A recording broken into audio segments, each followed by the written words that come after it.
Hi everybody, Sean here. I hope you had a great Thanksgiving.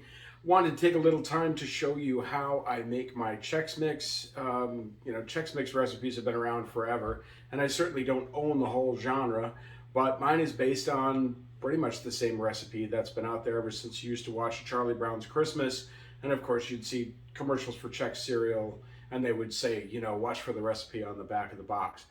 Now, the one thing that's constant there, of course, is the Chex cereal, and I've always added additional varieties there: Worcestershire sauce and seasoned salt. You get away from any of those. You kind of need those as your essential base if you're going to make kind of the traditional recipe. And I'm not even going to make my own traditional super sweet with the heat mix today. Through the years, I've just had so many complaints that it's too hot, it's too hot. So this is the sellout version, but of course, I've also kind of improved my own palate since then. Now, the issue I have this year is I have far more different ingredients than will fit into my little roaster pans. So what I'm going to do is I'm going to kind of debox everything, and hopefully it'll all fit in here. And from here, I'll get it all good and shaken up and then pour out the right amount into the roasters so that I have enough to cook to make it worthwhile to do the batches, but I also don't overfill it. If you overfill it, it's really hard to get it dried out. Really, that's all the oven is for. You're not cooking it at all, you're just drying out the butter, which also is a key ingredient. That original recipe years ago said use margarine. Never use margarine, always use butter. It's going to taste much, much better. And if you're thinking about, well, Sean, how come your Chex Mix tastes different from mine? My first question would be, do you use butter? So we'll start the unboxing and unveiling of the ingredients for this year. So I'm going to set my roaster pans aside, trade places with my tote. You might see some cats around here. Well, Kesha just left, probably because it was making too much noise. Fergie's in here. Boy, we got all kinds of animals all over the place. But what I'm going to do is open the boxes and dump the stuff in here. I'm going to save the mixed nuts for last because I know they will sink to the bottom of this tote no matter how much I shake it this way. So I'm going to put those in last. And so I make sure that I get a good amount of those in each of those batches. So let's start with the Chex Mix itself. It doesn't matter if you use the store brand or not. I happen to get the 3-pack at Sam's. It was even on sale, so that was great. So here we go, here's one. We are underway. 2.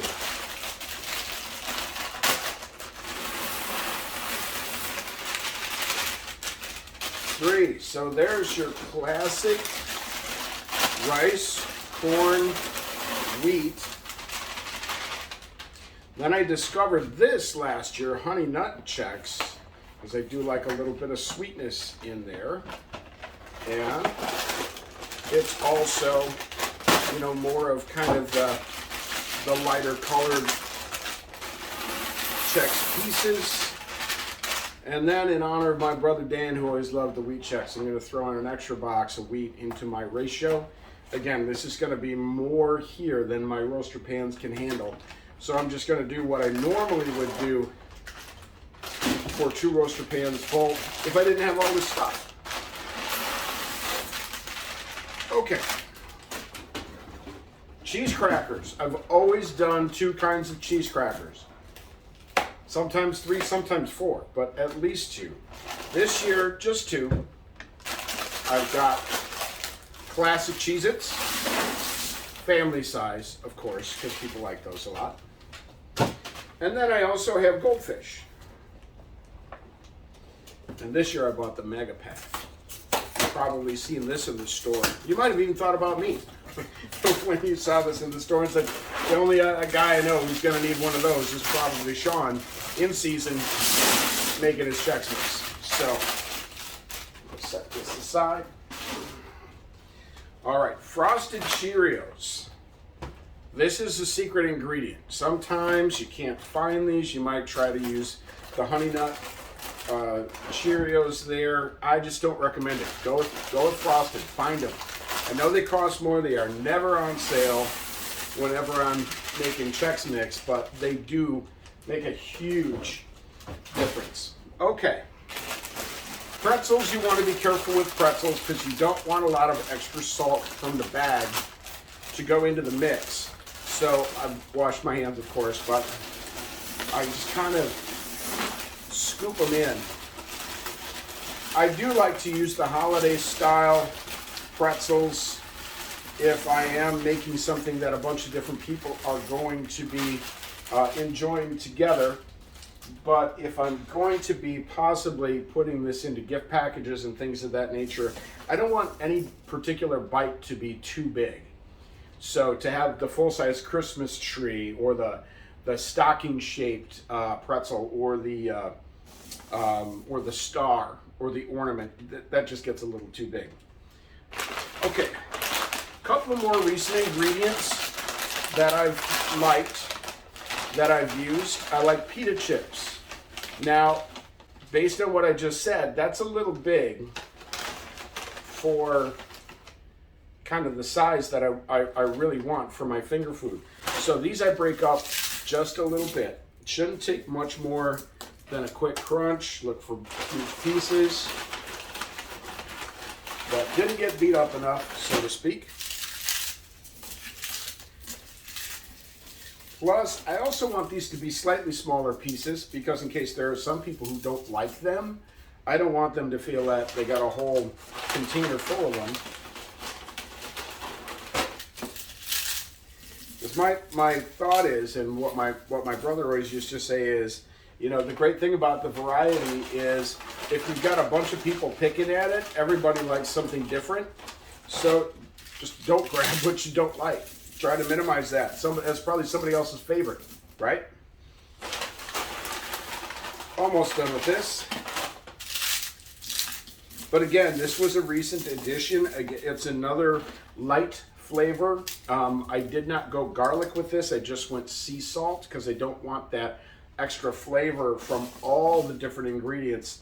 It makes it really hard to kind of focus your overall flavor if you get too many different types of flavors going on there.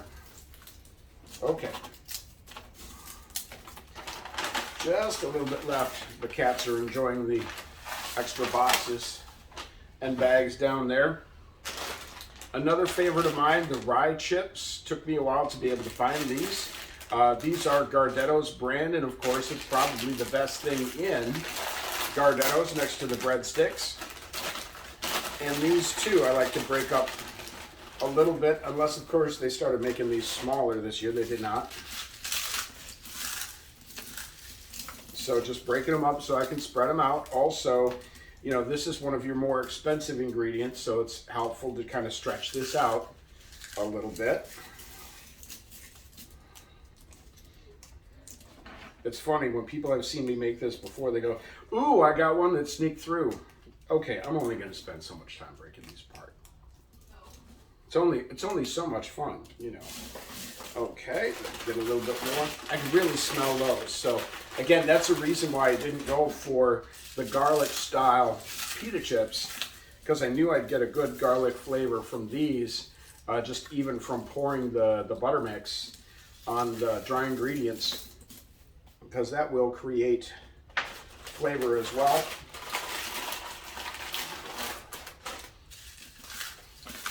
It's smelling good, even though I haven't even added the butter to it yet. But that mix, when you're making it right, the butter's not necessarily a delicious smell. It's a little aggressive. I know Pat Kleindl knows what I'm talking about because she makes my original super hot version, and that should almost always cause you to cough when you're bringing the roaster pans out of the oven to shake them and mix them over time. Okay, that's that. Then the little breadsticks. I've always loved these. These are kind of a pain. Once again, you got to break them apart. And they also probably are in a bunch of little packages. Oh no, that's nice. Not this time. So I'm just going to do this.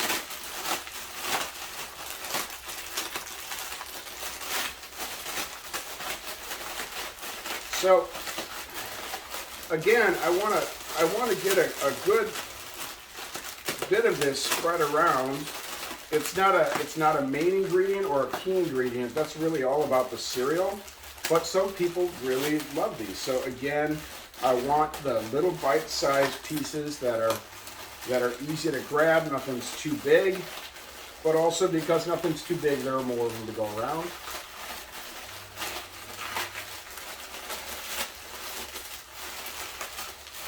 And go ahead and open that up. I may continue to break that down further as I go. It doesn't look like a whole lot right now. I do have additional boxes, so I can add more if I want to, because I do like to have those in there. That is a garlic flavored breadstick as well.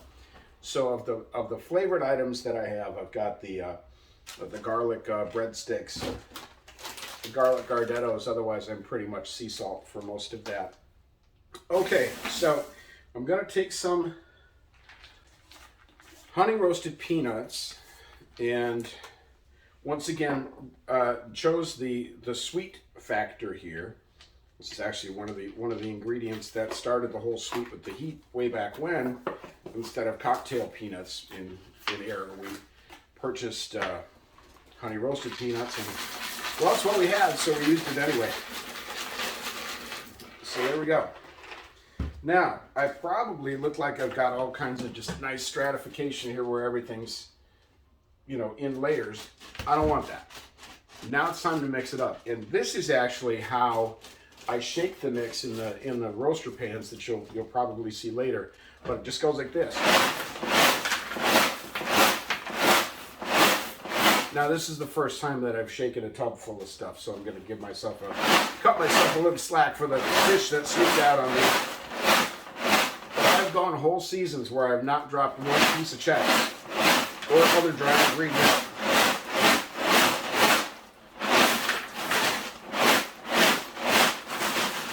Fergie's looking for more. I'm hoping I have more fallout here. So there we go. There's a nice cross mix of anything. So whatever is in there is easily in reach. My peanuts didn't all sink to the bottom, which is why, like I said, I'm going to do the nuts later. But so the thought is then we'll just fill up the roasting pans. The shrapnel out of the way there.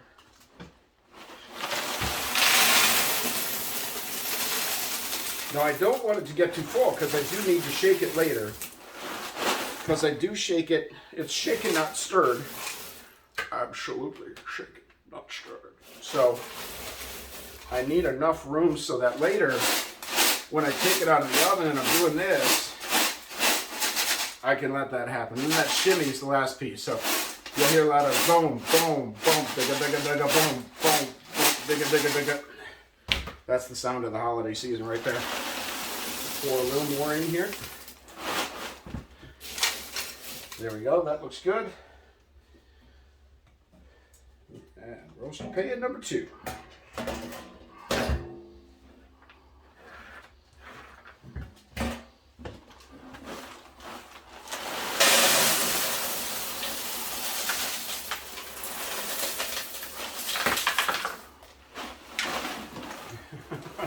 Maybe I should have rehearsed with that. But yeah, look at all the extra, because I added some additional ingredients this year. So yeah, there's no way that batch was initially going to fit into these roaster pans. So just shake a little more. Dry roasted peanuts. These are the honey roasted mixed nuts. I get these from Costco. I absolutely love these. Makes it a little bit more of a premier blend, so to speak. And that's it. That's my dry ingredients. So this year for the wet stuff, I've got a slight change. I've gone to using Frank's Red Hot instead of using the other Louisiana hot sauce or Tabasco or anything like that. I like it because it has more flavor than heat. So I'm gonna warm it up a little bit, but it's gonna be more flavor than just out and out aggressive heat. Worcestershire sauce, of course, as I said, if you're gonna do something based on the classics, you need that.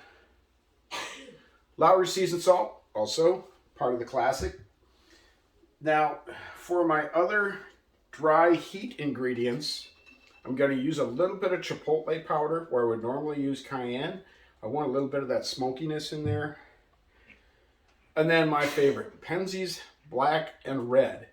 So I'm really using it for the red to get the cayenne flavor out of it. But also I want a little bit of that peppery kick to counteract maybe some of the garlic that I have in the mix. So the way I envision doing this is usually 1, 2, 3, 4. 1 is my hot spice. So I'm going to use a half a tablespoon of each for each pan. Then I'm going to do 2 tablespoons of the red hot. Then I'm going to do 3 tablespoons of Worcestershire sauce, and this is once again per pan, and then 4 tablespoons of Lowry's. So good classic mix, little heat, little smoke, and of course butter. So that's what I'm going to put together in the pans next. Well, there you go. There's a good looking shot. Fergie wants to come and get some of the extras. So now I'm going to show you how to compose one of these dishes. I'm going to move one of these out of the way, but wanted to show you side by side how to compare their fullness. I'm going to move this one out of the way. So what we have for the mix is I have 2 sticks of butter melted, and do be careful when you're melting your butter to make sure that you don't get it sputtering all over your microwave. Then for this year's ingredients, I'm going in order here. This is the Penzeys black and red. That is a half a tablespoon. Then I have chipotle powder, again a half a tablespoon. And I have 2 tablespoons of Frank's Red Hot Sauce, Classic Edition. And I have 3 tablespoons of Leon Perrin, Shake the Bottle, Worcestershire sauce. And lastly, for the classic flavor, 4 tablespoons of Lowry's seasoned salt. So I've put those ingredients in here. I've not done this before, so this is probably going to be a complete mess as I put this into here. I've never done the cooking show style. What I can tell you is as you are mixing those, if you do your dry ingredients first and you do your wet ingredients last, you only need to clean your tablespoon once. So then whisk that up. My butter mix is just a little bit cool, so I may stick this back in the microwave for a little bit. It is nice and thick though, but I do like it a little runnier because that's important for making sure you get everything coated nicely. I am gonna stick this in the microwave. I will be back in just a moment. Okay, now do you see the difference in the color? And you also see some separation there, so you need to keep stirring to make sure those dry ingredients stay mixed in. Okay, here's where technique starts to play a part. So I'm going to pour a little bit in, and I kind of like to do kind of like S patterns across the mix to make sure that I coat things evenly. I'm going to go back before I shake this. I'm trying to make sure that I'm coating cereal that I didn't cover before. So I'm going to set that down. Now here's what I call the shake, and I showed you this earlier with the big tray. So I like to give a little shake in this direction, shake again, shake again. All right. So look, I've exposed all this dry stuff. So I'm going to stir this up again, and then do the S patterns again. And go back and forth.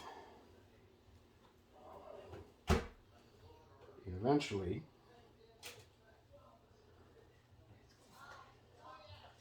this will all be coated. Now, I figure I'll probably have another about quarter turn to about a third turn. You see how this is all still dry and powdery? This will probably be the last big pour that I do. Once I shake through, and then put the remainder on whatever part of the mix still seems to be a little dry. We've got a good bit here. And it's pretty powerful in there. It's a little sedimenty, so you have to recognize that the lower you get in your measuring cup, the more powerful those remnants are. So you're going to want to spread those out. Otherwise, you'll get hot spots. And you don't want hot spots, because then you'll get those people who are like, ooh, it's too hot. Even if it isn't too hot, they're going to complain about it. There we go. Starting to see a little glaze over all of it, which is nice. I'm going to turn in reverse. And that should reveal some of the drier stuff. And this will probably be the last of the pour that I do. And again, going to spread it out to try to avoid hot spots.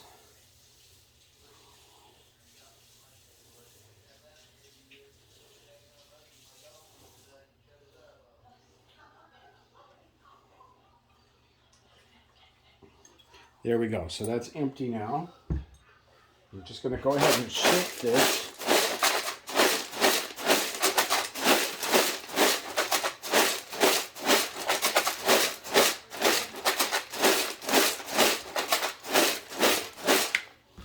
Turn it again.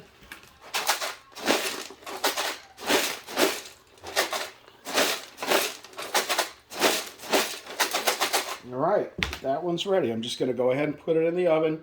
I've got it preheated to 275 degrees. I used to do it at a much lower temperature, but this is a little bit less than what I normally cook, but I also want to try to dry it out a little bit faster. So as opposed to checking it every 15 minutes, I'm going to check it every 10 minutes. So that's pretty much all there is to it. I'm going to do the other pan, then it's just really sticking it in the oven, shaking it. When it starts to sound like the dry ingredients again, you've probably dried it out enough to let it cool, and then separate it out, package it up for others to enjoy. I hope you enjoyed the video. Have a great day.